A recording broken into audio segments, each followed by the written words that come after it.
نظام کے تحت چلتا ہے. تو اس میں ایک چیز کا اور میں اضافہ کر دوں کہ جب ہم یہ پڑھتے ہیں کہ قل اعوذ برب الناس ملک الناس، تو یہاں پر شاید ہم اس کو اسی طرح سے لیتے ہیں کہ پناہ مانگتا ہوں میں جو انسانوں کا رب ہے، اور پناہ مانگتا ہوں میں جو انسانوں کا مالک ہے، ناس کا مالک ہے. یہ بات بڑی مطلب چھوٹی ہوتی ہے. اللہ تبارک و تعالیٰ نے اپنے آپ کو کلیئر کیا، جو الحمدللہ رب العالمین میں ہم نے پڑھا کہ اللہ نے کیا فرمایا کہ میں کسی ایک چیز کا رب نہیں ہوں،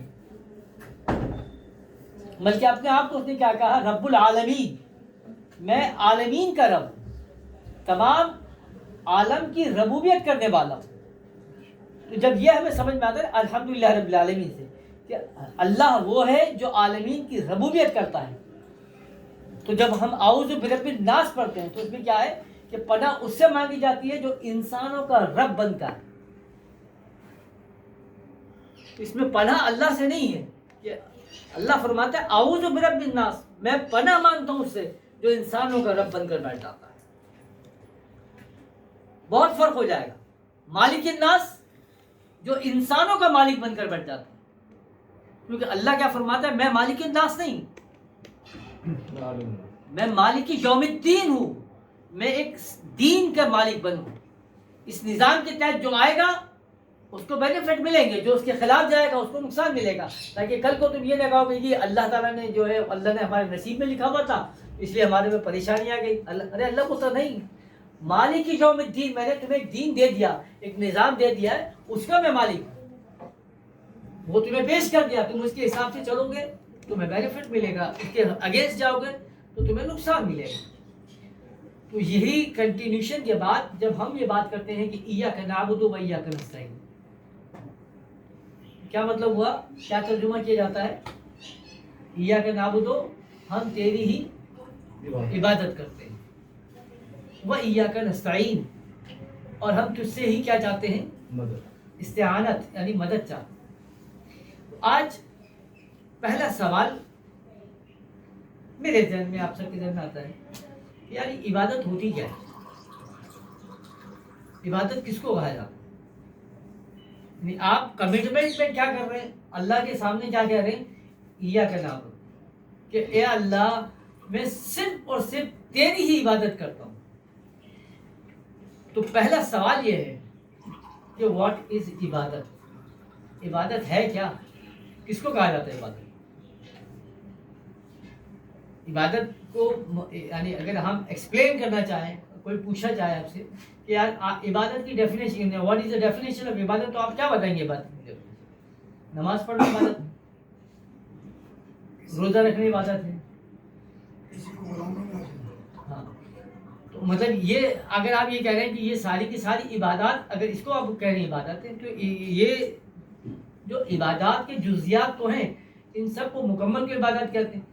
عبادت کا جب تک ہمیں مفہوم نہیں پتہ ہوگا تو ہم یہ کیسے سمجھیں گے کہ ہم جو ہے تیری عبادت کرتے ہیں. اس کو میں ایکسپلین کرتا ہوں. یعنی ایک شخص یہ کہے کہ میں جو ہوں فلاں جگہ پر جاب کرتا ہوں،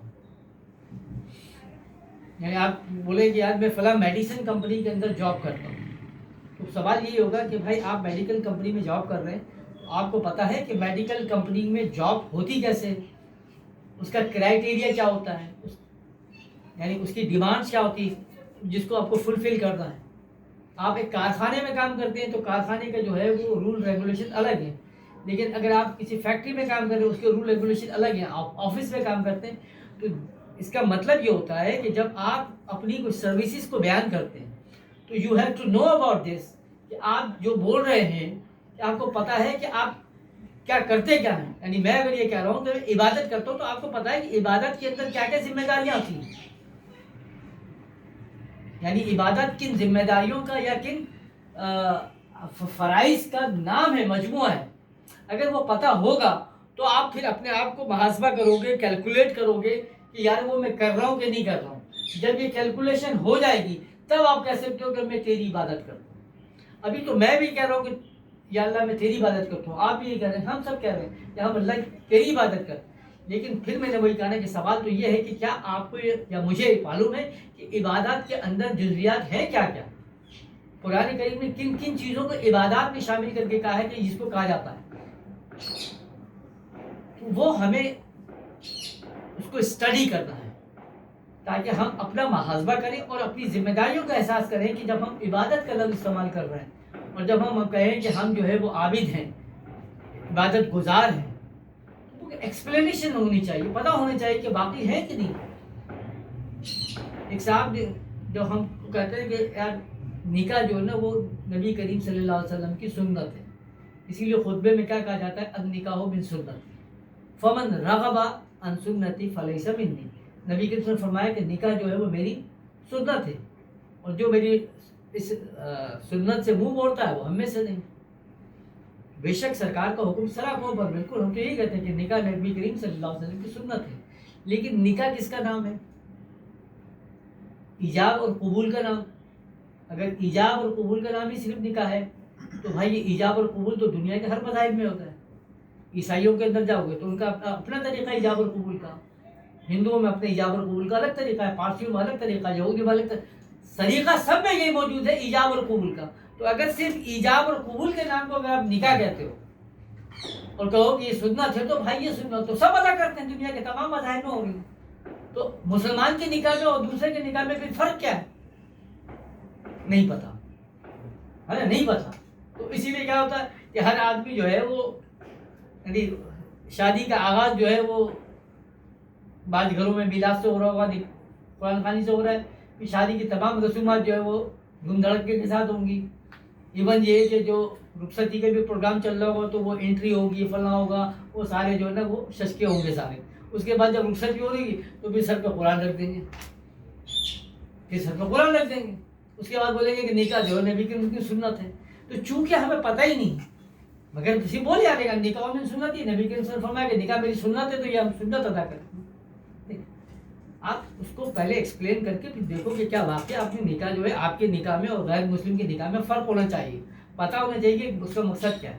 تو بالکل اسی طریقے سے اگر آپ یہ سمجھتے ہیں کہ اللہ کے سامنے جھکنا، بھوکے رہ جانا، روزہ رکھنا اور دیگر عبادات ہیں، تو یہ اس کا نام ہی عبادت ہے، تو یہ ساری چیزیں تو ہر مذہب کسی نہ کسی انداز سے کروا رہا ہے۔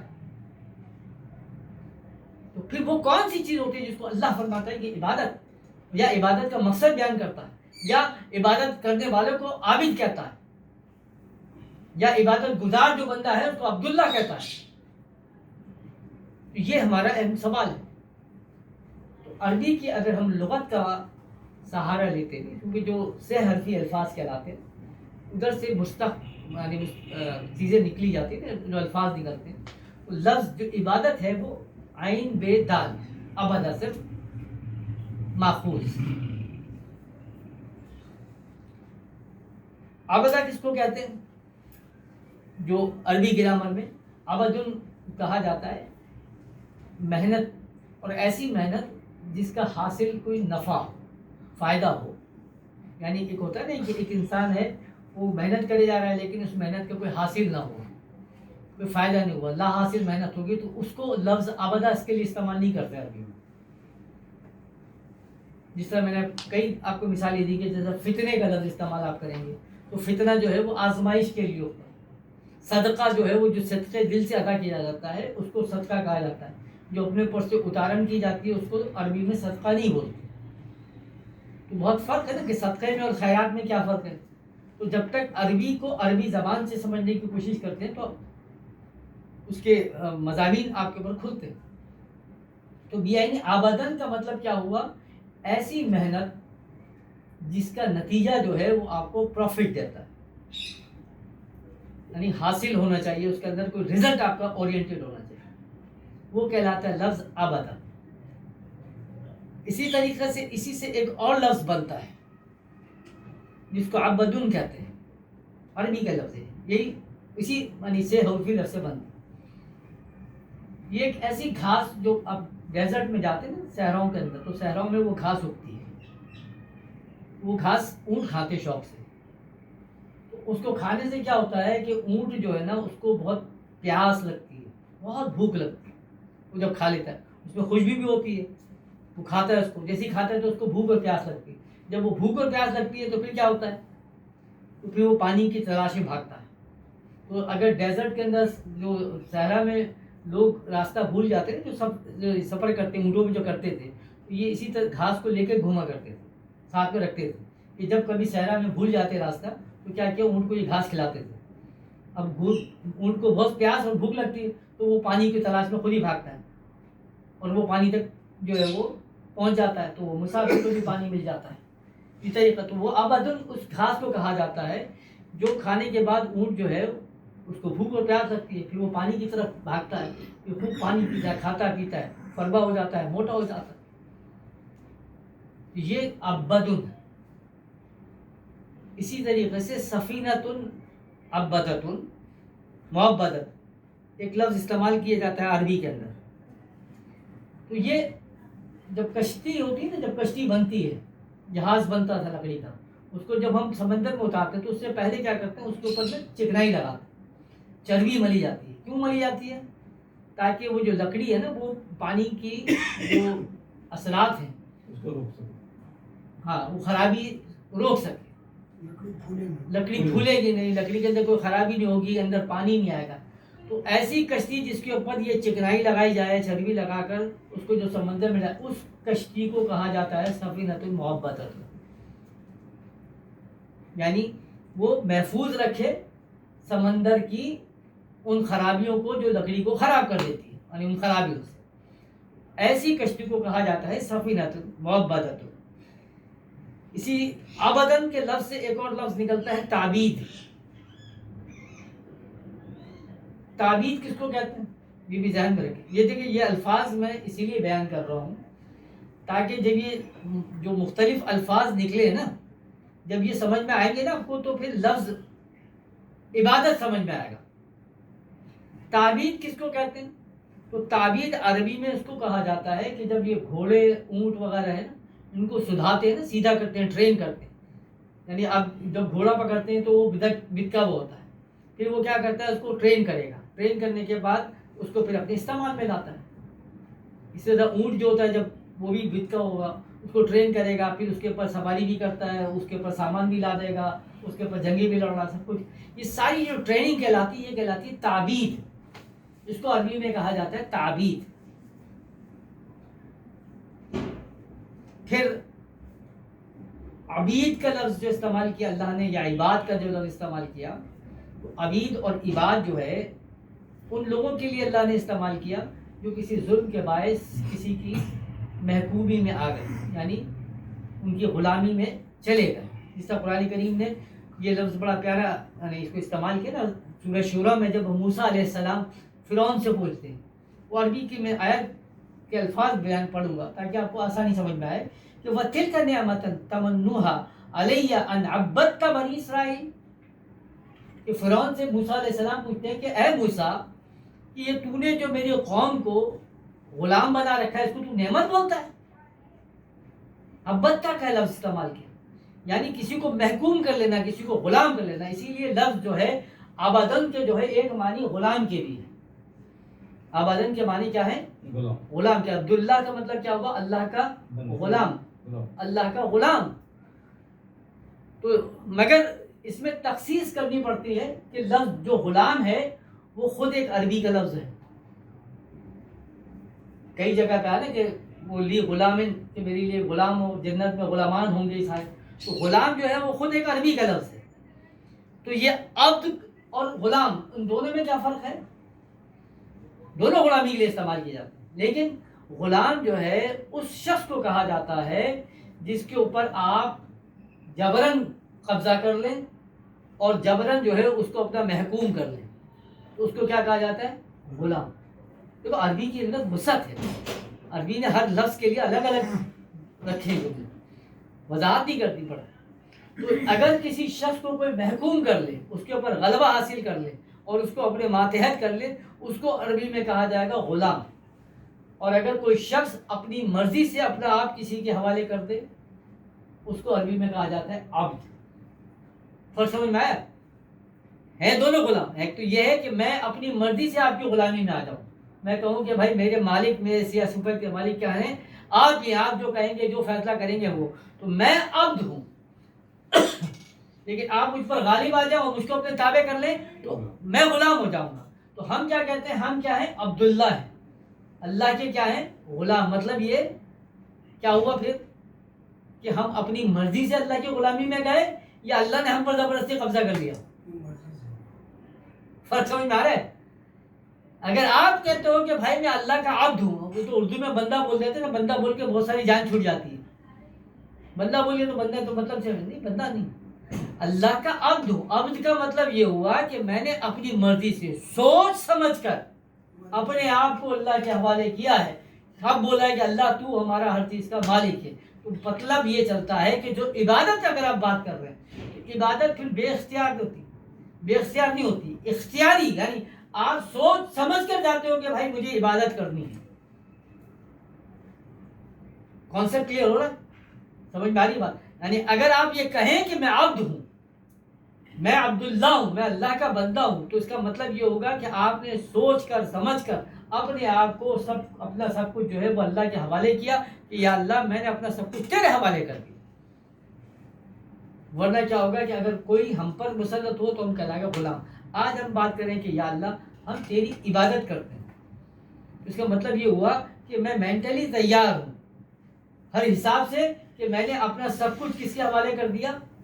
اللہ کے حوالے کر دیا. اب جو اچھا ہو جو برا ہو جو کچھ بھی ہو وہ کون ہے؟ اس کا اللہ ہی مالک. پھر میں کچھ نہیں بول سکتا. یہ سوچ سمجھ کے میں نے سب کچھ کس کے حوالے کیا؟ اللہ کے حوالے کیا. جب میں کہہ رہا ہوں کہ یا اللہ میں تیری عبادت کرتا ہوں، تو کیا ایسا ہوتا ہے؟ اب اگر بولے کسی سے میں نے جیسے پہلے کہا، اب میں کہوں یعنی عبادت کے اس مفہوم کو ذہن میں رکھتے ہوئے اب نماز ہے، تو نماز میری اختیاری ہے یا غیر اختیاری ہے؟ بتائیے باب. نماز پڑھتے ہو تو نماز اختیاری یا غیر اختیاری ہے یا اختیاری ہے؟ مطلب غیر اختیاری ہے نا. اللہ نے آپ کو بولا پڑھنا ہے تو آپ کو پڑھنا پڑ رہا ہے. سمجھے؟ ایسا تو نہیں نا. غیر اختیاری تہجد ہے، غیر اختیاری نوافل ہے. مطلب آپ کے پاس جو آپ مسلمان ہو گئے نا بھائی، آپ مسلمان اسلام کے دائرے میں آ گئے، تو اسلام کے دائرے میں آ گئے تو اللہ نے جو آپ پر فرض کر دیا ہے وہ تو آپ کو کرنا ہی کرنا پڑے گا. تو اب نماز آپ کو لازمی پڑھنی ہی پڑھنی پڑے گی، روزہ آپ کو لازمی رکھنا ہی ہے، زکوٰۃ آپ کو لازمی ادا کرنی ہے، حج آپ کو لازمی کرنا ہی کرنا ہے. جبکہ عبادت کیا کہتی ہے کہ عبادت اس کو کہا جاتا ہے جس میں آپ مجبور نہ ہوں، آپ خود اختیار کریں کہ یار یہ میرے چوائس کر رہا ہوں، میں اپنی مرضی سے تیرا غلام بننا چاہتا ہوں. تو آپ ان سب چیزوں کو عبادت میں کیوں کاؤنٹ کر رہے ہو؟ یار یہ تو فرائض ہیں، یہ تو لازم ہے، اس کے بغیر آپ دین میں داخل ہی نہیں ہو سکتے. اس کے بغیر دین آپ کا مکمل نہیں ہے. اگر آپ بولو کہ یار میں مسلمان تو ہوں لیکن میں روزے نہیں رکھوں گا، ایکسیپٹیبل؟ نو. آپ بولو کہ میں مسلمان ہوں میں روزہ نہیں رکھوں گا، یا میں مسلمان ہوں میں نماز نہیں پڑھوں گا، یا میں مسلمان نماز نہیں پڑھتا تو بے نمازی ہے، روزہ نہیں رکھتا تو وہ روزہ خور ہے. لیکن وہ آپ یہ نہیں بول سکتے کہ میں مانتا نہیں ہوں. نہیں مانیں گے تو آپ اسلام سے فارغ ہو گئے. یہ وہ چیزیں ہیں جو اسلام کی بنیادیات ہے، آپ اس میں کوئی اختیار نہیں رکھتے، اللہ نے آپ کے اوپر لازم کیا ہوا ہے. اور آپ یہ سمجھتے ہیں کہ ان چیزوں کو آپ بولیں کہ یہ عبادت میں شامل، یہ عبادت میں شامل تو ہے لیکن صرف عبادت نہیں. عبادت کا مفہوم تو اس سے اور آگے لے کے جانا چاہتا ہے نا. جیسا میں نے کہا کہ معبدتن جو ہے، سفینۃ المعبدتن جس کو استعمال کیا، یہی لفظ استعمال کیا نا، تو وہ کیا ہے؟ وہ یہ ہے کہ کشتی کو محفوظ کرنا چربی، یعنی اس کا مطلب یہ ہوا کہ عبادت تو دراصل وہ چیز ہے جو آپ کو محفوظ کرتی ہے دنیا کے تمام مصائب سے. اگر آپ عبادت کر رہے ہیں تو آپ سفینۃ المعبدۃ بن جاتے ہیں، یعنی اللہ تعالیٰ آپ کے اوپر ایسی چربی لگائے گا، ایسی چکنائی لگائے گا کہ دنیا کے حوادث جو ہیں وہ آپ کے اوپر کوئی اثر نہیں کریں گے.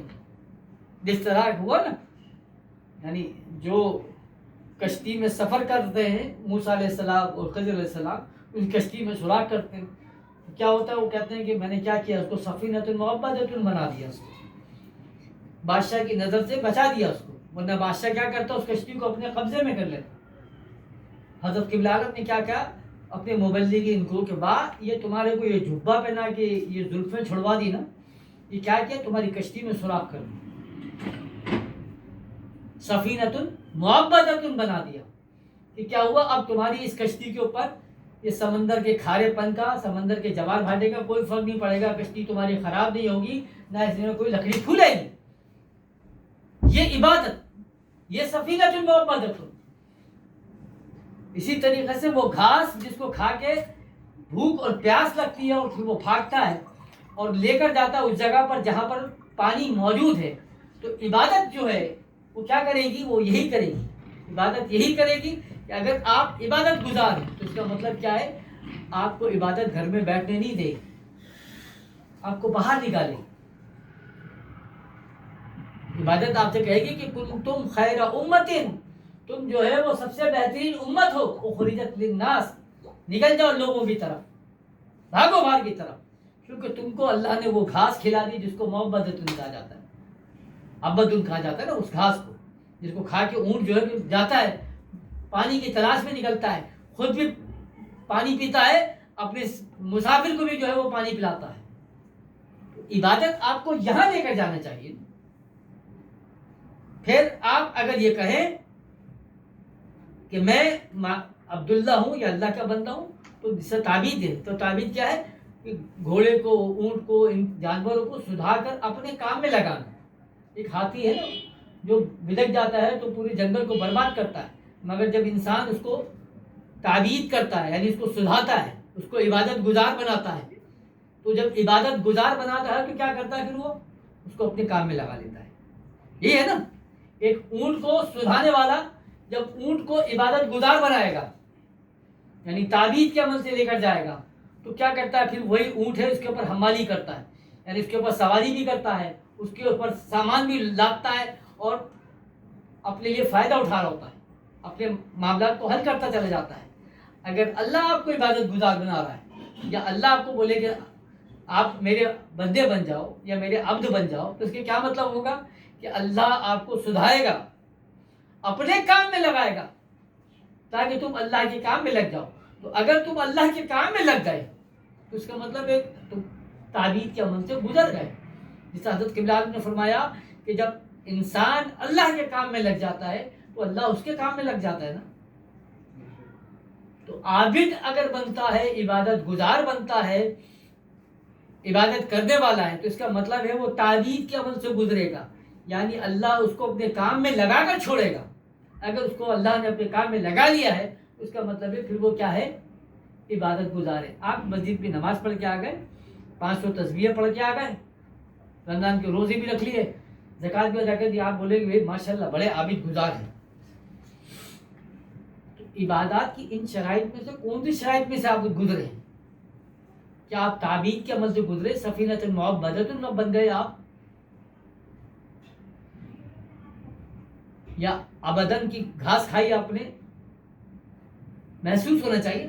تو میں نے اسی لیے کہا کہ جو لفظ اللہ نے استعمال کیا کہ وطل کا نعمت، یعنی موسیٰ علیہ السلام نے پوچھا کہ کیا تو اس کو نعمت کہتا ہے کہ تو نے میری قوم کو جو ہے وہ غلام بنا لیا؟ وہاں ابدن جو لفظ استعمال کیا گیا.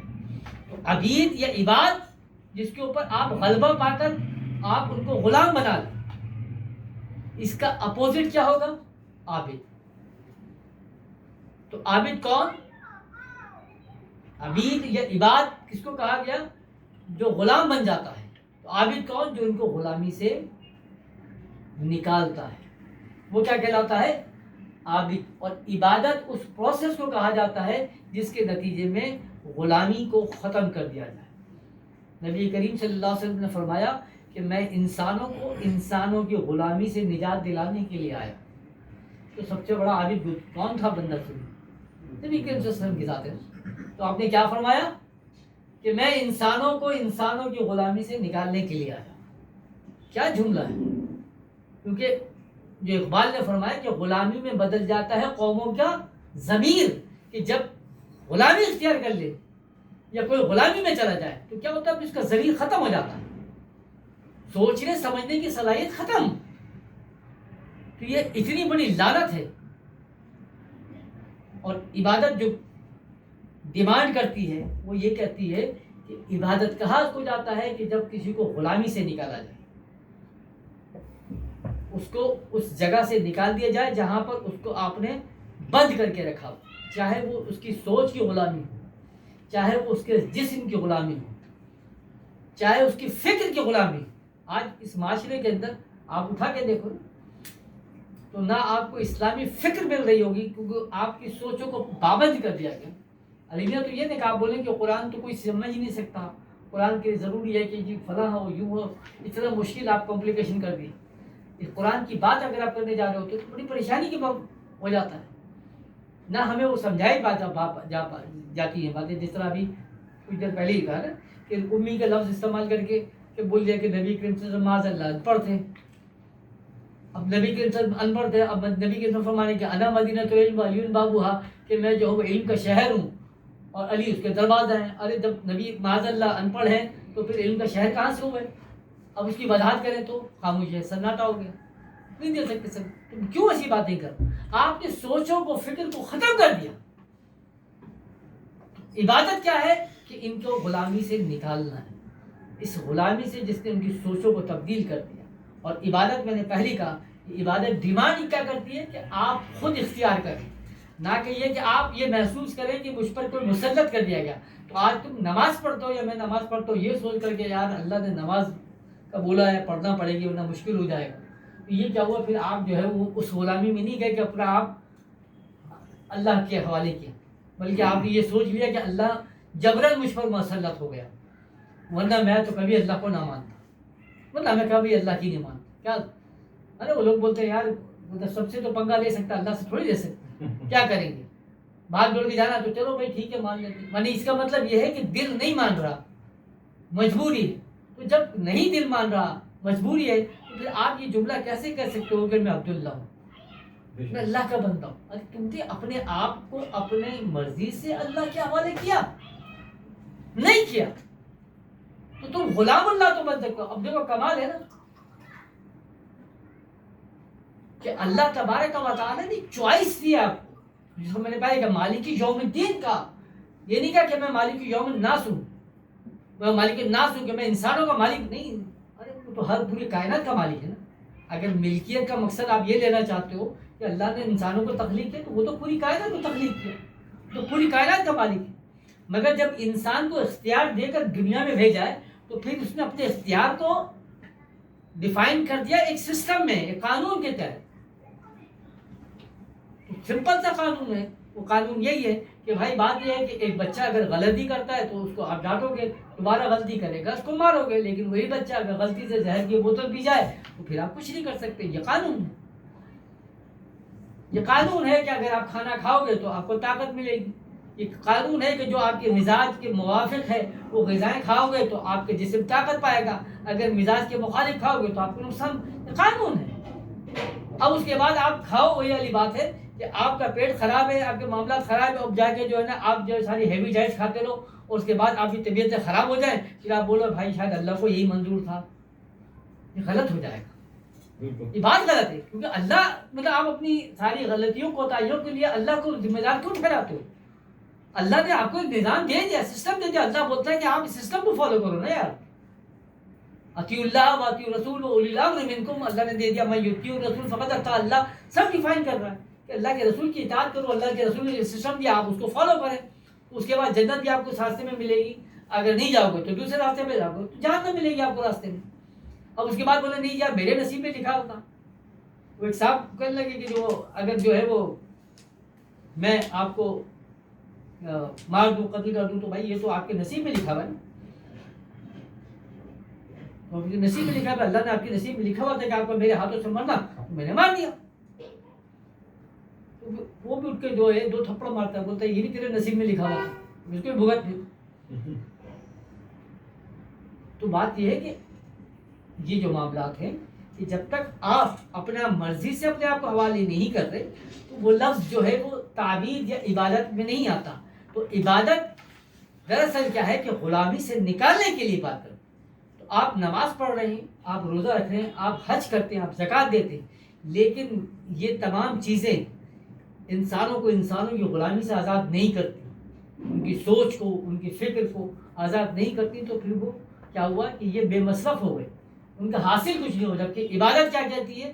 عبادت اس کو کہا جاتا ہے ایسی محنت کو جو آپ کا کچھ حصول دے, آپ کو کوئی بینیفٹ دے, کوئی پروفٹ دے. نہیں دے رہی تو پھر وہ نہیں آتا. تو یہی عبادت، اس کی کچھ میں نے آیتیں نکالی ہیں. ویسے تو یہ ہے کہ چونکہ اب ایک میں نے آپ کو ڈیفینیشن جو بتائی اس کو ذہن میں رکھتے ہوئے جب قرآن کا مطالعہ کریں تو جتنی عبادت کی آیتیں آئیں ان کو پڑھیں تو آپ کو یہ ساری ڈیفینیشن جو میں نے آپ کو دی ہیں 4-5 انہی کے گرد گھومتی ہوئی نظر آئیں گے. آپ وہی بیان کر رہے ہوں گے، وہی ایکسپلین کر رہے ہوں گے. تو میں نے کچھ آیتیں ان میں سے سلیکٹ کری ہیں. اللہ تبارک و تعالی جو عبادت کی جہاں آیت کی بات کر رہا ہے اس میں ایک بڑی امپورٹنٹ بات ہے کہ اللہ یہ فرماتا ہے کہ عبادت میں کوئی شریک نہیں ہو سکتا. لفظ عبادت کی بات کر رہے ہیں یا عبادت کی جدوجہد کی بات کر رہے ہیں. عبادت دو ہیں. عبادت ایک وہ ہے جو انفرادی عبادت ہوتی ہے، ایک عبادت جو ہوتی ہے وہ ہے اجتماعی عبادت. اجتماعی عبادت کی اگر آپ بات کر رہے ہیں تو اس کا مطلب ہے آپ نے لوگوں کو انوالو کیا. آج ہم کسی سے بھی پوچھیں تو وہ پوچھیں کہ نماز انفرادی عبادت ہے کہ اجتماعی. کسی بھی عالم سے پوچھیں تو بولیں گے اجتماعی عبادت ہے، کیونکہ نماز اجتماع کی طرف لے کے جاتی ہے، اس لیے باجماعت نماز کے لیے ترغیب ہے، انفرادی میں نہیں ہے نا. اسی طریقے سے رمضان کے جو روزے ہیں وہ انفرادی ہیں یا اجتماعی ہیں؟ اجتماعی عبادت. زکوٰۃ انفرادی ہے کہ اجتماعی ہے؟ حج انفرادی ہے کہ اجتماعی ہے؟ تو اسلام کی جن عبادات کا ہم بیان کر رہے ہیں یعنی جو جزیات ہیں جو جا کے پھر کل بنتی ہیں یہ ساری کی ساری کس کی طرف جاتی ہیں؟ اجتماعیت کی بات کر رہا ہوں. تو اسلام جو ہے وہ آپ کو انفرادی عبادت کے اوپر تو کوئی بات ہی نہیں کر رہا کہ اب اگر جا کے کونے میں جا کے آپ جو ہے وہ عبادتیں کر رہے ہو، جنگل میں بیٹھ کے اللہ اللہ کر رہے ہو، کس نے دیکھا؟ جنگل میں مور ناچا کس نے دیکھا؟ اللہ بولتا ہے عبادت کے لیے. عبادت جو بول رہا ہے وہ اجتماعیت کی طرف ہے.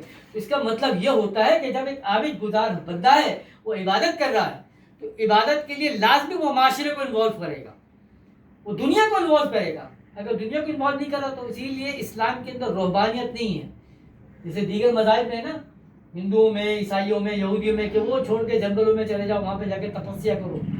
لیکن کیا اسلام کے اندر؟ اسلام میں اللہ فرماتا ہے کہ یہ انسانوں کے درمیان میں رہ کر جو ہے تیرے کو ثابت کرنے کہ تو اللہ کا بندہ ہے.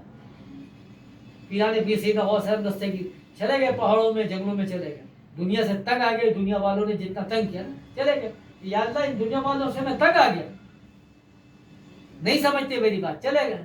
وہاں چلے گئے تو ابھی کچھ عرصہ نہیں گزرا وہاں حکم ہوا کہ نہیں بھائی جاؤ واپس جاؤ، ادھر جاؤ جا کے اسی شہر میں جانا. یہ حکم دیا جاتا ہے. وہ خواجہ صاحب، خواجہ غریب نواز بیٹھے میں کون، وہاں سے حکم ہو یہ نہیں بھائی یہاں سے اٹھو آپ جاؤ کہ اجمیر میں جا کے کام کرو. 9 لاکھ سے ہو گئے. اللہ بولتا ہے یہ روحانیت جو ہے وہ ٹھیک ہے، وہ تمہارے کردار کی تعمیر کے لیے، اللہ سے تعلق قائم کرنے کے. جب ہو گیا تو اب تم عبادت گزار بننا ہے تو عبادت جو ہے وہ اجتماعیت کے اندر ہے اور تمہیں جانا پڑے گا معاشرے کے اندر.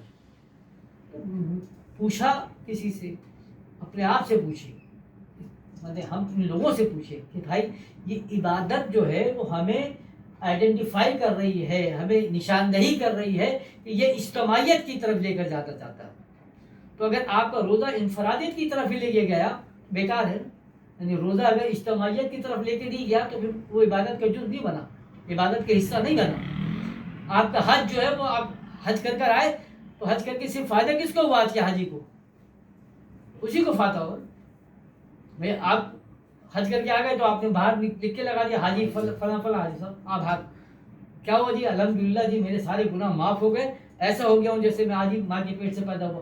یہ ہوا. یہ حج جو کیا آپ نے اس سے فائدہ تو صرف انفرادی ہوا، مگر حج کی عبادت اجتماعی ہے.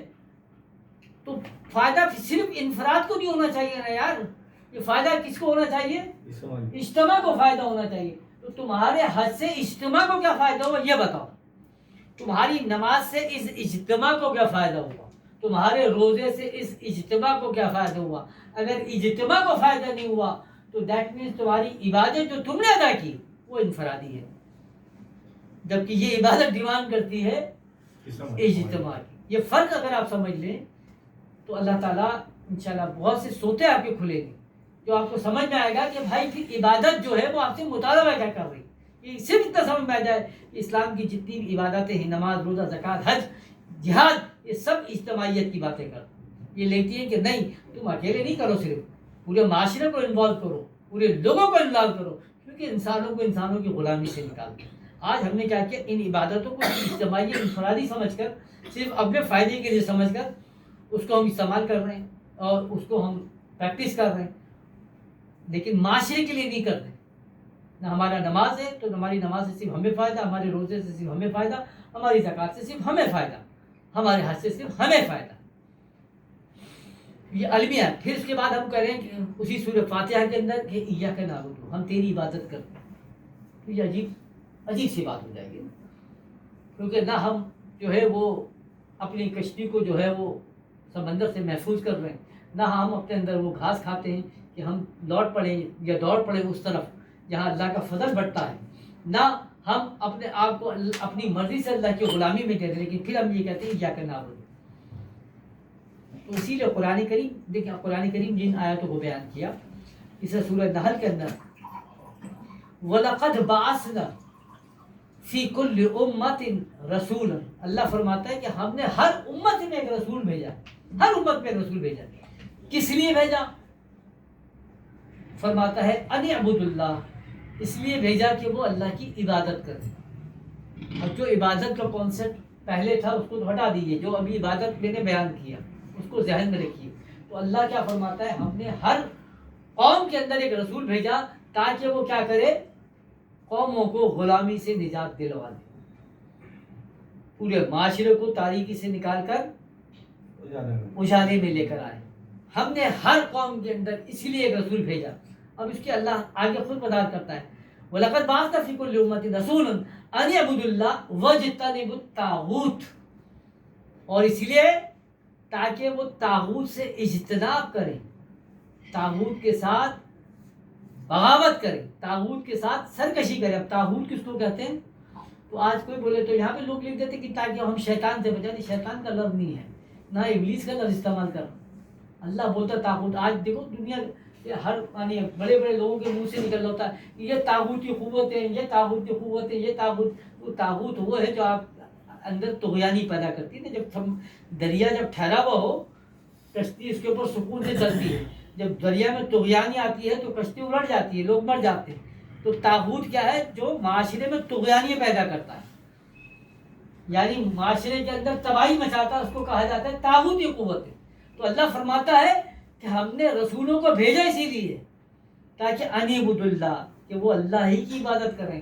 تو عبادت سمجھ میں، اور کیا کریں، واجتنبوا الطاغوت، اور وہ طاغوت کے خلاف کھڑے ہو، یعنی جو یہ معاشرے میں بگاڑ پیدا کر دیتا ہے، معاشرے میں طغیانی لے کر آ رہا ہے، ان کے خلاف کھڑے کرنا ہے۔ یہ کام تھا، یہ ہے عبادت کا، یعنی عبادت کا جو آپ کو سکھاتی ہے۔ عبادت کیا سکھاتی ہے؟ وہ عبادت جو ہے وہ طاغوت کے ساتھ سرکشی سکھاتی ہے، اس کو کہا جاتا ہے عبادت۔ قرآن بول رہا ہے نا، سورہ نحل میں پڑھو، قرآن بولتا ہے کہ عبادت میں کوئی شریک نہیں ہوتا، لا یشرک بہ احد، کئی جگہ پہ آیا اللہ نے۔ عبادت وہ ہے جس کے اندر کسی کو شریک نہیں کیا جاتا۔ شریک سے کیا مطلب ہے کہ اس کے برابر کسی کو لایا نہیں جاتا۔ اللہ بولتا ہے کہ جب عبادت گزار بن رہے ہو تو پھر کسی کو نہیں۔ آج بات یہ ہے کہ ہم سجدہ جو ہے وہ تو کہتے تو ہیں اللہ کے لیے کر رہے ہیں، جیسا میں نے پہلے کہا کہ شب برات کے اوپر کہا کہ تحویل قبلہ، تو تحویل قبلہ کیا ہے؟ وہ صرف یہ ہے کہ جو فزیکل قبلہ ہے وہ تبدیل ہو، نہیں ہوا نا، بلکہ اصل جو بات کی اللہ نے اس وقت بھی کیا ہے کہ اس دور میں بھی کیا تھا کہ یہودی یا طاغوتی قوتوں کی کاوشیں سازشیں یہی تھی کہ آپ کو جو عبادت کرنی جہاں کرنی جو کرو، لیکن کیا ہوگا فل اینڈ فائنل فیصلہ جو ہوگا اس دنیا کا وہ کون کریں گے؟ ہم کریں گے، ہم کریں گے۔ تو سب کا قبلہ کیا تھا؟ وہ آج جیسا قبلہ ہے، آج سب کا قبلہ کیا ہے؟ بولیں گے امریکہ قبلہ ہے سب کا۔ نماز تو آپ یہاں پڑھ لیں مکے کی طرف، لیکن کوئی مسئلہ ہو گیا، کوئی کھڈا ہو گیا تو کہاں جانا ہے؟ امریکہ کی طرف دیکھنا ہے۔ کوئی مسئلہ ہو گیا، آپ کو بیماری ہو گئی تو امریکہ کی طرف بھاگنا ہے۔ آپ کے فنڈنگ کا مسئلہ ہو رہا ہے تو امریکہ کی طرف بھاگنا ہے۔ آپ کے ملک پہ جنگ ہو گئی تو مدد کے لیے امریکہ کی طرف دیکھنا ہے۔ کوئی رشیا کے ساتھ ہو تو رشیا کی طرف دیکھنا ہے، اس کو بیماری آ گئی، سیلاب آ گئی تو کہاں دیکھنا ہے؟ تو اس نے کیا کیا کہ پورا قبلہ اور کعبہ کون بن گیا؟ آج امریکہ ہے۔ تو آپ آج بولیں گے ہم کہ تحویل قبلہ، تو کیا مطلب ہوا؟ تو نبی کریم صلی اللہ علیہ وسلم نے کیا فرمایا تھا؟ تحویل قبلہ ہوا۔ جب اللہ نے فرمایا کہ ہم تمہاری حالت دیکھ رہے ہیں قلب کی، تو کیا ہے کہ اے حبیب صلی اللہ علیہ وسلم اپنا رخ موڑ دو، تحویل قبلہ ہو گیا. تو لوگ کیا بولتے نہیں وہ بیت المقدس میں جو ہے وہ پہلے ادھر منہ کر کے نماز پڑھتے تھے. ابے اللہ کے ولی تم کیا جہالت کی باتیں, نبی کے مقام چھوٹا کیوں کرتے ہو؟ دنیا کی سب سے پہلی مسجد کون سی ہے بھائی, تو بتائے گا کون سی؟ مسجد قباء. وہ کس نے بنائی؟ نبی کے سن میں. تو وہ مطلب مکے کی طرف ہے یا ادھر کی طرف ہے؟ مکے کی طرف. تو پھر یہ کیسے بول رہے کہ مسلمانوں کا پہلا قبلہ جو ہے وہ بیت المقدس تھا؟ کیا تم جہالت دکھا رہے ہیں؟ اس زمانے میں تو بیت المقدس میں کبھی کوئی عبادت ہوئی ہی نہیں, وہاں کوئی مسجد اقصی تھی ہی نہیں. یہ تو عباسیوں کے دور میں جا کے مسجد بنی. آپ بولے نہیں مسلمانوں کا پہلا قبلہ بیت المقدس. ایسا نہیں تھا بھائی. نبی کریم صلی اللہ علیہ وسلم جب مدینہ تشریف لائے, مدینے سے باہر مسجد قباء, تو مسجد قباء جو بنائی گئی وہ قبلہ رخ بنائی گئی تھی, کیونکہ ہمیشہ اللہ کے رسول نے تو وہیں پڑھی.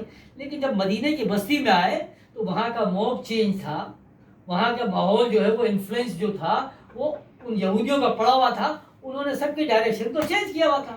اب یہاں آتی ساتھ ہی اگر آپ اپنی چینج کر دیتے تو کیا تھا, ہنگامہ برپا ہو جاتا نا. جس طرح شراب تھی تو شراب حرام تھی, شروع سے حرام تھی. صحابہ نبی کے کبھی شراب تو معاذ اللہ نہیں پی نا, لیکن 10 سال کے بعد جا کے شراب کو حرام قرار دیا, سود کو 10 سال کے بعد جا کے حرام قرار دیا. تو اس کا مطلب یہ نہیں کہ اس وقت جائز تھی, ماحول بنایا گیا, لوگ تیار ہو گئے کہ اب اس کے اوپر امپلیمنٹ کرایا جا سکتا ہے. تو اللہ نے اعلان فرما دیا کہ آج سے شراب حرام, کیونکہ اب طاقت تھی, ہمت تھی, لوگ تھے امپلیمنٹ کرنے والے. اسی طریقے سے جب یہاں تشریف لائے ہیں مدینے میں, تو مدینے میں اس وقت ماحول یہی تھا, یہودیوں کے سارے اثرات موجود تھے, اسی لیے پوری یہودیوں کی بستیاں وہاں موجود تھی نا, سارے قبیلے وہاں موجود تھے. وہ آئے تو سب اسی لیے تھے کہ نبی کریم صلی اللہ علیہ وسلم کا استقبال کریں گے, لیکن جب نبی کے سلم آئے تو پہچاننے سے انکار کر دیا. تو ان سب نے اپنی یعنی وہاں کی قوم کی معیشت پوری کنٹرول انہی کے ہاتھ میں. لوگ یہاں سے تجارتیں کرنے جاتے تھے تو کہاں بیت المقدس جاتے تھے نا, مصر جاتے تھے. تو سب کا جو قبلہ تھا وہ کہاں تھا؟ بیت المقدس کی طرف تھا. تو چاہے اب وہ ظاہری بات ہے, تو اس وقت چاہے جو وہ یہودی پوجا کرتے تھے یا فارسی یعنی پارسی پوجا کرتے تھے یا عیسائی پوجا کرتے تھے, سب اسی طرح رخ کر کے پوجا کر رہے تھے. تو یہ مسلمان آئے, یہ نماز جب یہاں پہ مسلمان ہوئے تو وہ جو علاقہ تھا, جو مسجد تھی جس کو آج مسجد قبلہ ہے نا, وہاں جو لوگ تھے وہ بھی اسی طرف رخ کر کے نماز پڑھ رہے تھے.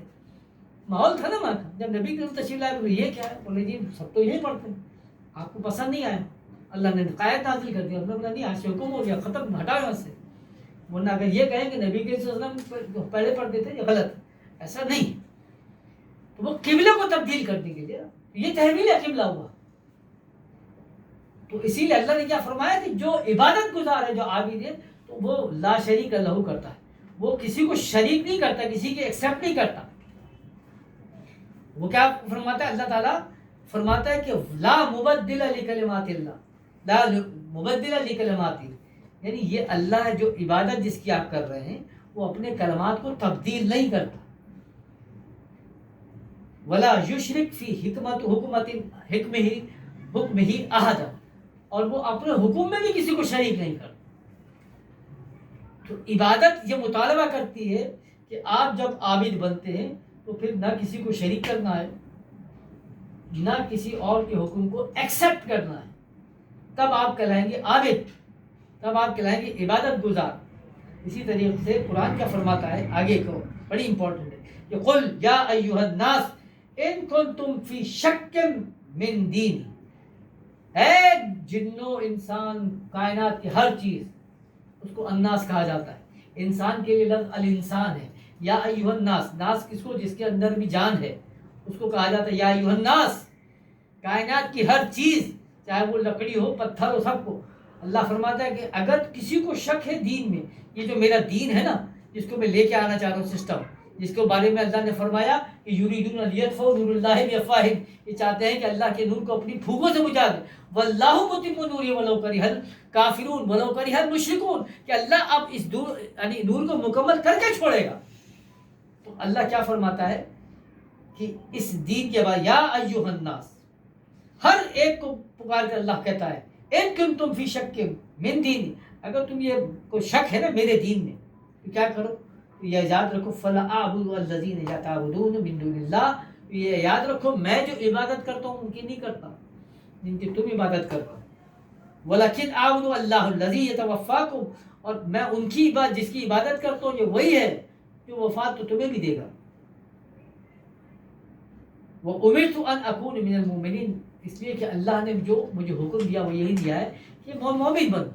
وَأَنْ أَقِمْ وَجْهِكَ لِلدِّينِ حَنِيفًا، اور مجھے حکم دیا ہے کہ میں اپنا چہرہ کیا ہے وہ دین حنیف کی طرف رکھوں. وَلَا تَكُونَ مِنَ الْمُشْرِكِينَ، اور میں مشرکوں میں سے نہ ہوں. اللہ ہر ایک کو مخاطبت کر کے کہتا ہے کہ اگر دین میں شک ہے تو میری عبادت کو دیکھ لو. میری عبادت کیا ہے؟ دین حنیفہ، دین حنیف کے لیے ہوگی. یعنی میرا منہ جو ہے وہ ہمیشہ کہاں کا رہے گا؟ دین حنیف کی طرف رہے گا. تو منہ جو بولتے ہیں نا، تو یہ محاورے کے طور پہ بھی ہم استعمال کرتے ہیں. اس کا منہ دیکھو کہاں جا رہا ہے، یا اس کی شکل دیکھو کہاں جا رہی ہے، تو ہم کیوں بولتے؟ یعنی مطلب وہ بگڑ رہا ہے تو یا کسی اور ڈگر پہ جا رہا ہے تو بولتے اس کا منہ دیکھو کہاں چل رہا ہے. اسی طرح اللہ بولتا ہے لیکن یہ جو میرے بندے ہوتے ہیں نا، ان کا کیا ہے؟ وجہ جو ہے نا، ان کا جو چہرہ ہے وہ دین حنیفہ، وہ ہمیشہ کہیں پر بھی ہوں گے ان کی سوچ، ان کی فکر، ان کا عمل، ان کا دستور کیا رہے گا؟ میرا دین رہے گا. ایک اور قرآن کریم کی آیت ہے کہ ما تعبدون من دونہ، کہ تم کسی اور کی عبادت نہیں کرتے مگر جن کی عبادت کرتے ہو ان کو تم نے خود ہی اپنا نام دے دیا، اپنے نام سے پکارتے ہو. آج ہم کسی بھی دین کو یعنی کسی بھی نظام کو اپناتے ہیں، تو چاہے وہ سیکولرزم ہو، کمیونزم ہو، مارکسزم ہو، لینزم ہو، کسی بھی نظام کو، وہ سارے ازم جو ہیں، وہ سارے جو دین ہیں، ان کا نام اللہ فرماتا ہے میں نے اس کے لیے کوئی دلیل نہیں دی، میں نے اس کے ساتھ کوئی سلطان نہیں رکھا. سلطان کہتے ہیں مددگار کو، یعنی کوئی اس کے ساتھ اللہ والا نہیں آیا اس نظام کے ساتھ. یہ سب تمہارے اپنے ہیں. میرا جو دین ہے وہ ذالک الدین القیم، یہ میرا جو دین ہے ان الدین عند اللہ الاسلام. اللہ فرماتا ہے میرا دین جو ہے وہ اسلام ہی ہے، یہی ذالک الدین القیم، یہی دین ہوگا. کیونکہ ان الحکم الا اللہ، اس دین کے اندر کیا ہے؟ حکم جو ہوتا ہے وہ اللہ کا ہے. وَأَمَرَ أَلَّا تَعْبُدُوا إِلَّا إِيَّاهُ، اور اس کے اندر حکم یہی دیا جاتا ہے کہ اگر عبادت ہوگی تو کس کی ہوگی؟ سوائے اللہ کی کسی کی عبادت نہیں ہوگی. آج مولانا صاحب سے بھی ہم سمجھتے ہیں کہ عبادت اللہ کی ہوگی، مطلب ہے کہ صرف اللہ اللہ کر کے. ارے اللہ اللہ کی عبادت ہوتی ہے، ہر جگہ اللہ کی عبادت ہی کرنا ہے، ہر جگہ اللہ کی بات کیا ہے؟ اللہ جس عبادت کا مطالبہ تم سے کر رہا ہے وہ تو یہ ہے کہ نکل کر میدان میں آؤ، اٹھو اور اللہ کے کام کو لے کر کھڑا ہو جاؤ. تم غلام انسان کی غلامی سے نکالو. انگریز نے جب یہاں حکومت کری، 200 سال سے زیادہ حکومت کر گیا نا، اب کیا ہوا؟ یعنی 1000 سال ہو گئے، فلاں ہو گیا، سب کچھ ہو گیا. تو بعد میں کیا ہوا؟ انہوں نے دنیا جہان کے اندر حکومتیں کری، افریقہ کے اندر لوگوں کو غلام بنایا، ویتنام کے اندر بنایا. تو اب دنیا میں سب بدنامی ہو گئی. اس کے بعد یہودی سازشیں، طاغوتی سازشیں تبدیل ہوئی، اور یہ طے پایا کہ اب جو ہے غلامی کا جو طریقہ کار ہے اس کو تبدیل کیا جائے. بجائے اس کے کہ فزیکل لوگوں کو غلام بنایا جائے، ان کو کیا کیا جائے؟ مینٹل غلام بنا دیا. یعنی بڑا کانسیپٹ دیا کہ غلامی کے لیے بہترین طریقہ یہ ہے کہ انسانوں کے ذہنوں کو غلام بنا دو، تو تم ان کی سلطنتیں جو ہے وہ خود تمہارے غلام بن جائیں. آج ہر تھرڈ ورلڈ کنٹری میں آپ جا کے دیکھیں تو کیا ہوا؟ یہاں پر آ کر کوئی تابوت نہیں بیٹھا ہوا. اسرائیل جو ہے وہ مطلب آپ کا کراچی سے بھی چھوٹا ہے نا اسرائیل، لیکن آج دنیا کا کون سا ایسا ملک نہیں ہے جہاں پر آپ یہ نہیں کہہ سکتے کہ جی اسرائیلی جو ہے وہ اثرات موجود ہیں. کیوں؟ کیونکہ انہوں نے کیا کیا؟ ان کو بھی پتا ہے کہ وہ مختصر ترین لوگ ہیں.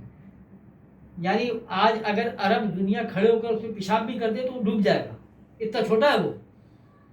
مگر ہے کسی عرب کے اندر اتنی ہمت کہ اس کے خلاف نہیں. تو اس نے کیا کیا؟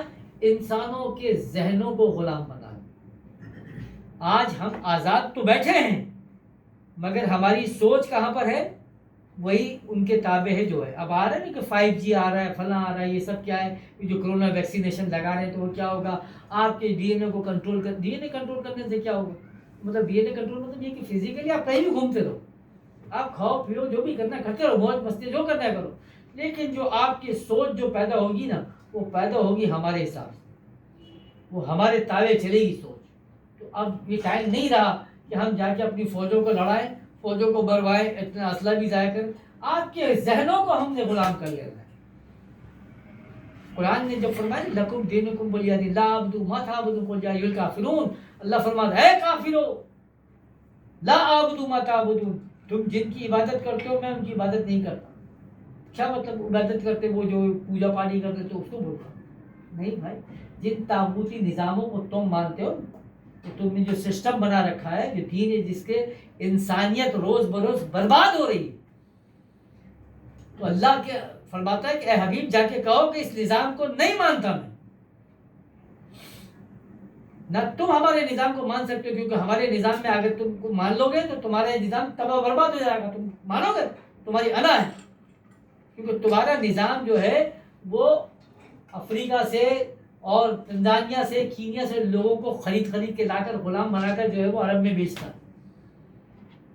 اور اسلام کا نظام کیا ہے انہی غلاموں کو آزاد کر کے سیدنا بلال حبشی بناتا ہے, سیدنا صہیب رومی بنا دیتا ہے. روم سے ہے نا غلام بنا کے لے کر آ گئے.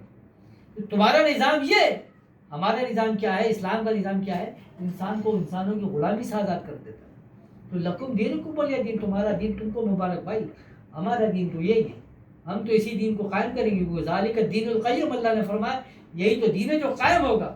تو اللہ نے آگے کیا فرمایا, جو ایک اور بڑی اہم آیت ہے, اس کے بعد میں اس بات کو مکمل کر لوں گا انشاءاللہ تعالیٰ, کوشش کروں گا کہ اللہ نے کیا فرمایا, ذالک الدین القیم ولکن اکثر الناس لا یعلمون, لیکن تم میں سے بہت سارے لوگ ہیں جو اس کا علم نہیں رکھتے. اللہ یہ نہیں بولتا کہ بہت سارے لوگ ہیں جو اس کو مانتے نہیں. اللہ فرماتا ہے کہ بہت سارے لوگ ہیں جن کو اس بات کا علم نہیں ہے کہ دین تو یہی قائم ہو کے دے گا. اور آگے جو آیت ہے وہ بڑی اہم ایک اور ہے, جس کے بعد کوشش کرتے ہیں کہ اس بات کو مکمل کریں. انشاءاللہ اگلے محفل میں پھر اور کی بات کریں گے کہ عبادت کے لیے اللہ نے ایک اور لفظ جو آیت استخلاف کہلاتی ہے, بڑی اہم آیت ہے, عباد اللہ الذین آمنوا وعملوا الصالحات لا یستخلفنہم فی الارض کما استخلف الذین من قبلہم. تو اللہ فرماتا ہے کہ اللہ نے وعدہ کیا ہے مومنوں سے. کیا وعدہ کیا ہے کہ ہم ضرور تم کو جو ہے دنیا میں خلافت دیں گے, اور جیسے اس نے پہلوں کو دی, اور ضرور ان کے لیے کیا کرے, ولا یمکن لہم دینہم الذی ارتضی لہم, کہ اور لازمی اس نے تمہارے لیے جو دین پسند کیا ہے وہ کیا کرے گا, ولا یبدلنہم من بعد خوفہم امنا, تو وہ دین جو ہے وہ تمہارے خوف کو امن میں تبدیل کرے گا. اللہ یہ فرماتا ہے, وعدہ کرتا ہے, عہد دیتا ہے کہ میں لازم تم لوگوں کو زمین کا خلیفہ بنا کے چھوڑوں گا, زمین کا وارث بنا کے چھوڑوں گا, تمہارے اندر جو خوف ہے اس کو امن سے بدل دوں گا. لیکن کرنا کیا ہوگا اس کے لیے, اگلا سوال کیا ہے ہمارا کہ بھائی یہ سب کچھ تو ہوگا تو اب مجھے کرنا کیا ہوگا. تو اللہ فرماتا ہے یا عبودوننی, تو تمہیں کیا کرنا ہے, میری عبادت کرنا. یعنی بیٹھ کے میں صرف جو ہے تسبیح تحلیل پڑھوں گا یہ بات نہیں. اللہ فرماتا ہے میری عبادت کرنی پڑے گی, یعنی اپنا آپ جو ہے وہ میرے حوالے کرنا پڑے گا. یہ سوچنا پڑے گا کہ اب جو کچھ بھی ہے وہ اللہ تیرے کو کر کے مطلب میرے کو استعمال کر, جس کو حضرت قبلہ عالم نے فرمایا کہ میں ہوں جس کام کے قابل وہی خدمت, ایسے پیش کرنا پڑے گا اپنے آپ کو, کہنا پڑے گا کہ یا اللہ میں تیرا بندہ ہوں. تو اللہ فرماتا ہے میں زمین کا خلیفہ بناؤں گا, تمہارے خوف کو میں امن سے بدل دوں گا. ولا یمکن لہم دینہم الذی ارتضی لہم ولا یبدلنہم من بعد خوفہم امنا یعبدوننی لا یشرکون بی شیئا ومن کفر بعد ذلک فاولئک هم الفاسقون. اب اس کے بعد بھی اللہ فرماتا ہے جن کو سمجھ میں نہیں آتا تو وہ کون ہے, وہ فاسق ہے. یہ جب ہم بات کر رہے ہیں ایاک نعبد, تو اس کے بعد ہی پھر اگلا جملہ ہم کیا بولتے ہیں, وہ ایاک نستعین, کہ اے اللہ ہم کیا کرتے ہیں تجھ سے ہی مددگار, مانی تجھ سے مدد چاہتے ہیں. اون کہتے ہیں مدد کو, عین باؤ نون, اون ہے نا, اون کہتے ہیں مدد کو. تو مجھے پوچھنا یہ ہے تمام لوگوں سے جو سن رہے ہیں جو دیکھ رہے ہیں کہ بھائی مجھے بتائیے کہ انسان مدد کب طلب کرتا ہے, انسان مدد طلب کرتا ہے جب مشکل میں آتا ہے, کوئی ایسا کام کرنا چاہتا ہے جس سے اکیلے کے بس کا نہیں ہوتا. لیکن اس کا مطلب یہ نہیں ہوتا, یعنی اگر فرض کرے کہ مجھے گھر بنانا ہے ہاں, اور میں آگے کہوں کہ یار ذرا تھوڑی سی مدد کر دے, تو تھوڑی سی مدد کا مطلب یہ ہوگا کہ شاید کوئی بوری میں اٹھا رہا تھا اور وہ اٹھ نہیں رہی, تو آپ نے کہا کہ ذرا میرے کندھے پہ رکھا دو آ جائے. لیکن میں آپ کو بولوں یار مدد یہ ہے کہ روزانہ آنا اور روزانہ اٹھا کے چنائی کروانی, تو آپ بولیں گے بھائی اس کو مدد نہیں بولتے, اس کو بولتے کام لینا. تو مطلب کیا ہے کہ مدد وہ چیز ہوتی ہے, مدد اس کو کہا جاتا ہے کہ آپ سے کوئی کام کرنا چاہتے ہیں لیکن اس کے لیے تھوڑا سا سہارا چاہیے. آپ بائک چلانا چاہتے ہیں, پاؤں میں چوٹ لگی ہے, کک نہیں لگ رہی, تو آپ بولیں گے محمود صاحب ذرا سا کک مار دیں کہ تھوڑی سی مدد کر دیں میری, ذرا کک مار دیں. ایک آدمی جا رہا ہے, وہ بوری اٹھاتا ہے, بھاری ہے, وہ بولے گا بھائی ذرا مدد کر دو نا, میرے کندھے تک رکھوا دینا. یہ کہلاتی ہے مدد. مدد مانگی کس وقت جاتی ہے؟ جب انسان کو ضرورت ہو, اور مدد اس لیے مانگی جاتی ہے کہ اس کو تھوڑا سا سہارا ملے تاکہ وہ پھر اپنا قدم آگے بڑھا. یعنی اپنے آپ کو بیلنس کرنے کے لیے, اپنے آپ کو پٹری پہ چلانے کے لیے جو ہیلپ ہمیں درکار ہوتی ہے اس کو کیا کہا جاتا ہے؟ پہلے تو یہ ذہن میں رکھ لیں. آج اللہ سے مدد مانگ رہے ہو تو اللہ سے مدد مانگنے کا مطلب کیا ہوگا؟ آپ نے تو پورا کا پورا اللہ پہ ڈال دیا کہ میرے بچوں کی شادیاں بھی کرا دے, میرے بانڈ بھی کھلوا دے, میرے غربت پہ ختم کر دے, میری بیماری میں ختم کر دے, سب کچھ کر دے. تو یا کا نام ہو تو یا کر, میں تجھ سے بتا رہے. استعانت کا مطلب تو یہ ہے کہ آپ کی گاڑی کو تھوڑا سا دھکا لگانا ہے. یعنی گاڑی کی بیٹری بیٹھ گئی, آپ نے بولا بھائی تھوڑی مدد کر دو, ذرا دھکا دے دو. لیکن اب میں بولوں کہ نہیں, میں دھکا دیتے دیتے میرے کو میری فیکٹری تک لے کے جاؤ, اٹھا کے مارو گے نا تم میرے کو. تم اللہ سے بولنا یا کا نستعین, میں تیرے سے مدد مانگتا ہوں, تو اللہ بھی بولے گا بسم اللہ, یہ لو بھائی میں تیری مدد کرتا ہوں. لیکن آپ نے تو اللہ کو بولا میرے بانڈ بھی کھلوا دو, میرے بچوں کی شادی پہ کروا دو, میری یہ بھی کرا دو. یہ کون سی مدد مانگ رہا ہوں؟ اس کو مدد مانگتے. تو مدد مانگے اسی وقت جاتی ہے جب آپ کو بہت مشکل کام. تو جب ہم نے جو پچھلا لفظ پڑھا نا ایاک نعبد, تو وہ بڑا اہم تھا. یعنی اس میں آپ کو یہ پتا چلا کہ نعبدو کس کو کہتے ہیں؟ انسان کو انسان کی غلامی سے نکالنے کو کہتے ہیں عبادت. یہ اتنا مشکل کام ہے کہ پوری طاغوتی قوتوں سے آپ کو ٹکرانا ہے. تو وہ روزہ, وہ زکوٰۃ, وہ نماز, وہ حج جو آپ نے سیکھا ہے اس کو امپلیمنٹ کرنا تھا. تو آپ کو پتا ہے کہ یا اللہ یہ کام کرنے کے لیے اٹھا ہوں, بڑا مشکل کام ہے, مجھ سے ہمت تو نہیں ہوگی. تو میں کیا کہتا ہوں؟ وہ ایاک نستعین, یا اللہ تو میرے ساتھ مدد فرما دے, میری استعانت کر دے. اسی لیے اللہ نے فرمایا الم نشرح لک صدرک ووضعنا عنک وزرک الذی انقض ظہرک. اے حبیب, کیا ہم نے تیرا وہ بوجھ کم نہ کر دیا جس نے تیری کمر توڑ رکھی تھی؟ تو کون سا بوجھ تھا؟ کیا معاذ اللہ رسول کریم صلی اللہ علیہ وسلم مدینے کے اندر حمالی کر رہے تھے, مزدوری کر رہے تھے, لوگوں کا سامان اٹھا دیتے, یہ کر رہے تھے کیا؟ نہیں, وہ دین کا بوجھ, وہ نظام قائم کرنے کی ذمہ داری جس نے آپ کی کمر توڑ رکھی. اللہ فرماتے ہیں کہ کیا میں نے تیرا بوجھ ہلکا نہیں کر, تیری مدد نہیں کری؟ کیا مدد کری؟ وہ بوری کو اٹھا کر رکھا, سیدھا کر دیا, کیونکہ اگلا کام تو تجھے کرنا ہے. اگر سب کچھ اللہ نے کرنا ہے تو پھر یہ فرشتے یعنی یہ رسولوں کو بھیجنا, یہ ولیوں کو بھیجنے کی کیا ضرورت؟ اللہ کو تم کو بھی یہ بااختیار بنانے کی کیا ضرورت تھی؟ تمہیں بھی جانور کی طرح پیدا کر دیتا کہ تمہارے ہاتھ اور پاؤں جو ہے زمین میں رہتے, نہ تمہاری کوئی خواہش, نہ تمہاری مرضی, جو جس طرح جہاں چاہے لے جائے. تمہیں پتھروں کی طرح بناتا, تمہیں درختوں کی طرح بنا دیتا نا. جب تم کو اللہ نے آزاد رکھا ہے تو پھر اللہ نے اپنے آپ کو پیچھے رکھا کہ اب تو اٹھ اور تو کام کر. تو جب آپ کرو کہ ایاک نعبد, تو اس کے بعد جب ایاک نستعین کہہ رہے ہیں تو استعانت کے لیے ضروری ہے کہ آپ یہ ذہن میں رکھیں کہ آپ جو مدد مانگ رہے ہیں عبادت کے لیے مانگ رہے ہیں, کہ میں یہ عبادت گزار بننا چاہتا ہوں, اسی لیے میں تجھ سے مدد چاہتا ہوں. اور مدد کا مطلب یہ ہے کہ بس تو مجھے ٹریک پر ڈال دے, یعنی اس پٹری پہ ڈال دے جس پٹری پہ یہ گاڑی چلتی ہے, تاکہ پھر میں اسی قافلے کا بندہ بن جاؤں, قافلے کا آدمی بن جاؤں, قافلے کا مسافر بن جاؤں.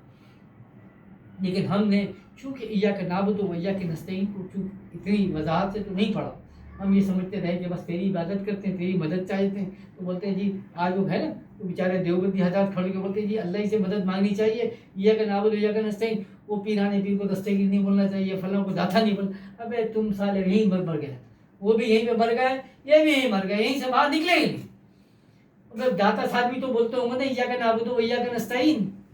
سب کو چھوڑو, نبی کریم صلی اللہ علیہ وسلم بولتے تھے نا ایاک نعبد و ایاک نستعین. وہ کس سے مانگتے تھے؟ وہ کون سی مدد مانگ رہے تھے؟ اس امت کی مدد مانگی جاتی ہے. اور یہ تو چھوٹی چھوٹی چیزیں ہیں, اور ان فروعی معاملات میں بھرا ہمارا ٹاپک بھی نہیں رہتا. اصل تو ٹاپک یہ ہے کہ ایاک نعبد و ایاک نستعین. تو الحمدللہ کوشش کریے کہ تھوڑا اسپیڈ میں اس کو بیان کریں. امید ہے آپ لوگوں کو کوئی بات سمجھ میں آئی ہوگی. تو اللہ تبارک و تعالیٰ سے بس یہی بات کو مکمل کر کے دعا فرمائیں کہ جو اللہ تعالیٰ ہم نے بیان کیا اپنی بارگاہ میں اس کو قبول و منظور فرما لے. یا اللہ اس میں جو حق ہے, جو سچ ہے, اس پر عمل کرنے کی توفیق عطا فرما. اللہ پاک اس کو بیان کرنے میں جو ہم سے غلطیاں ہوئی, جو کوتاہیاں ہوئی, تیرے اور تیرے حبیب کی بارگاہ میں معافی کی خواستہ ہے. یا اللہ اس کو تو معاف فرما دے۔ اللہ تعالیٰ ہم سے وہ کام لے جس سے تو و تیرا حبیب ہم سے راضی ہو جائے۔ اللہ تعالیٰ اقامت دین کا کام ہم سے لے لے، اللہ تعالیٰ اقامت دین کا کام ہم سے لے لے۔ اللہ پاک ہم سے وہ کام لے جس سے تو و تیرا حبیب ہم سے راضی ہو۔ اللہم اعزت الاسلام والمسلمین، اللہم حافظنا وانت خیر الحافظین، اللہم ارحمنا وانت خیر الراحمین، یا رحمان یا رحیم یا کریم، استغیث برحمتک یا ارحم الراحمین، وصلی اللہ تعالی علی خیر خلقہ من واشی زینت فرشی محمد و آلہ و صحبہ اجمعین۔